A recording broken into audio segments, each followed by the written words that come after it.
সালাতের অর্থ হচ্ছে নিকটবর্তী হওয়া, মুখ ঘুরানো, মুতাওয়াজ্জা হওয়া।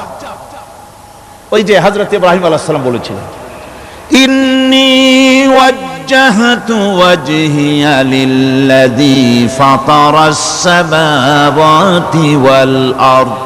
জানেন আপনারা? পড়েন, ইন্নী ওয়াজ্জাহতু ওয়াজহিয়া লিল্লাযী ফাতারাস সামাওয়াতি ওয়াল আরদ হানিফা ওয়া মা আনা মিনাল মুশরিকিন। নিশ্চয় আমার মুখ ঘুরায় দিলাম কার দিকে?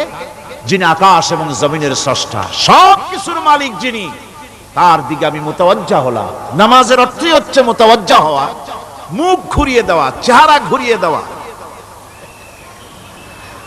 আর নামাজের আরেক অর্থ হচ্ছে নিকটবর্তী থেকে আরো নিকটবর্তী হওয়া।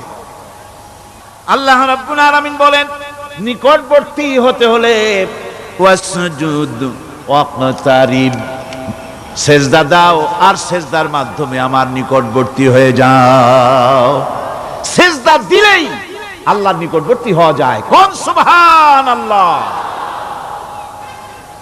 সাহাবী, আল্লাহর নবীর সাহাবী প্রশ্ন করেছেন, নবীজি, বান্দা কখন আল্লাহর নিকটবর্তী হয়ে যায়? নবীজি বলেছেন, বান্দা যখন সেজদা দেয় তখন আল্লাহর বান্দার মাঝে কোনো হিজাব থাকে না, একদম আল্লাহ পাকের নিকটবর্তী হয়ে যায় বান্দা যখন সেজদায় পড়ে যায়। সুতরাং নামাজ হচ্ছে নিকটবর্তী হওয়া, সালাত এটা হচ্ছে নিকটবর্তী হওয়া। নামাজ ফরজ হওয়ার কারণ হচ্ছে এই যে মানুষ আল্লাহর বান্দা বা গোলাম হিসেবে সৃষ্টি হয়েছে, তাই একমুখী হয়ে এর বন্দিগি করা এটা হচ্ছে তার স্বাভাবিক একটা প্রকৃতি। আল্লাহ রাব্বুল আলামিন এই প্রকৃতির দাবি মিটাবার জন্যই নামাজের ব্যবস্থা করেছেন। মানুষের ফিতরত, মানুষের নেচার, মানুষের ফিতরত হচ্ছে এই যে কারো না কারো কাছে মাথা নত করা, হাত জোড় করা, মাথা নত করা,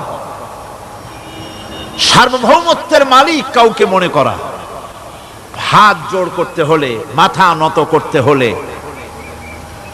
সার্বভৌমত্বের মালিক হিসেবে কাউকে গ্রহণ করতে হলে আল্লাহর বিকল্প কেউ আছে নাকি? ইসলামের মূল দাওয়াতটা হলো ফিতরাত অনুযায়ী দাওয়াত দেওয়া হয়েছে, মানুষ যেন মাথা নত করে, গোলামি করে। এজন্য আল্লাহ রাব্বুল আলামিন বলেছেন যে আমি মানুষ এবং জিনকে সৃষ্টি করেছি, তার কারণটাই হলো মা খালাকতুল জিন্না ওয়াল ইনসা ইল্লা লিয়াবুদুন। মানুষ আর জিন জাতিকে সৃষ্টি করা হয়েছে ইবাদতের জন্য, গোলামির জন্য। ইবাদত আর গোলামি এটাই করতে হবে, গোলামি করতে হবে, দাসত্ব করতে হবে। আর এই দাসত্ব, আল্লাহর আনুগত্যই গোলামির দাওয়াত দিয়েছেন দুনিয়ার সব নবীরা। কোন নবী বলেন নাই যে আমার গোলামি করো। কেউ বলেছেন? বলেন জোরে, কেউ বলেছেন? আল্লাহ পাক বলেন, ওয়ালাকাদ বা'আসনা ফি কুল্লি উম্মাতির রাসূলা আন ইবুদুল্লাহা ওয়াজতানিবুত তাগুত।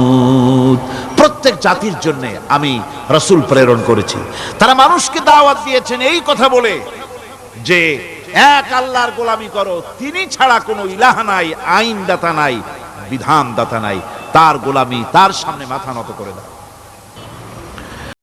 নামাজ হচ্ছে তাওহীদের অবশ্যম্ভাবী এক বহির্প্রকাশ।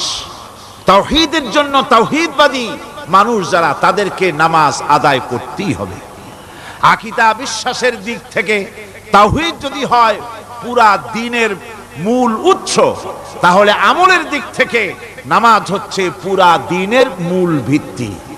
নামাজ হচ্ছে আমলের মূল ভিত্তি, এর বাস্তবায়ন ছাড়া দ্বীন পূর্ণ হয় না। নামাজ মুমিনের কেবলমাত্র একটি উত্তম আমলই নয়, বরং নামাজ হচ্ছে ঈমানের মূল ভিত্তি। যার কাছে নামাজ নাই তার কাছে কিছুই নাই। রাসূল করিম সাল্লাল্লাহু আলাইহি ওয়াসাল্লাম বলেছেন, যে নামাজ যে ব্যক্তি পড়ে না, আল্লাহ পাকের সাথে তার কোনো সম্পর্ক বাকি থাকে না। সুতরাং এই নামাজটা হচ্ছে এই যে একমাত্র একাগ্র চিত্তে আদবের সাথে আল্লাহর সামনে রুজু হয়ে যাওয়া। কোরআনে কারীম বলছে মুনিবিনা ইলাইহি ওয়াত্তাকুহু ওয়াকিমুস সালাতা ওয়া লা তাকুনু মিনাল মুশরিকিন। তোমরা আল্লাহর দিকে রুজু হয়ে যাও এবং তাকে ভয় করে অন্যায় কাজ থেকে বিরত থাকো, আর নামাজ কায়েম করো, মুশরিকদের অন্তর্ভুক্ত হয়ে যেও না। নামাজ কায়েম